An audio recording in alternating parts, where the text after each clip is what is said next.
Hey guys, இன்றைக்கி weight loss சேலஞ்சில் டே 7 தான் பார்க்க போகிறோம். ஆஃபீஸ்லேருந்து வந்த உடனே மார்னிங் மீல் வந்து பார்த்திங்கன்னா அன்னாச்சி பழமும் கொஞ்சம் கோவா பனானா சாப்பிட்டுட்டு இன்றைக்கி கொஞ்சம் ஃபாஸ்ட்டாக ஓடி ட்ரை பண்ணேன் காய்ஸ். ஆனால் சுத்தமாக முடியல.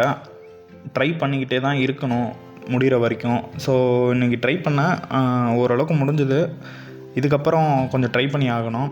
ஸோ வழக்கம் போல் வந்தோடனே ஸ்கிப்பிங் பண்ண ஸ்டார்ட் பண்ணியாச்சு காய்ஸ். கண்டிப்பாக நீங்கள் வந்து வெயிட் லாஸ் பண்ணணும்னு நினச்சிங்கன்னா அடுத்தவங்க சொல்லி எப்பயுமே பண்ணாதீங்க. உங்களுக்காக தோணணும், ஓகே நம்ம இந்த டைமில் பண்ணால் நல்லாயிருக்கும் அந்த மாதிரி நினச்சிட்டு நீங்களாக உங்களுக்காக தோணி பண்ணுங்க. அடுத்தவங்க சொல்லி நீங்கள் எப்பயுமே பண்ணாதீங்க. அது வந்து பாதியிலே நின்றோம்.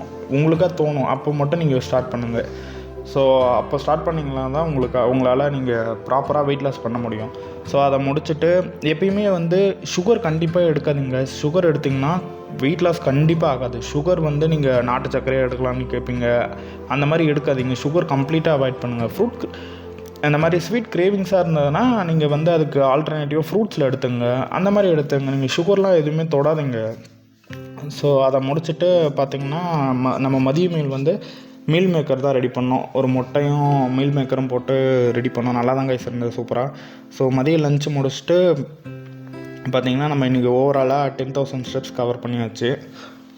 டெய்லியும் ஒர்க் அவுட் பண்ணுங்கள், அப்போ தான் உங்களுக்கு ரிசல்ட் கண்டிப்பாக கிடைக்கும். ஸோ அதை முடிச்சுட்டு அப்படியே நம்ம பாய்ஸோட நைட்டு டின்னர் முடிச்சாச்சு. Stay tune guys, follow for more videos. Bye bye.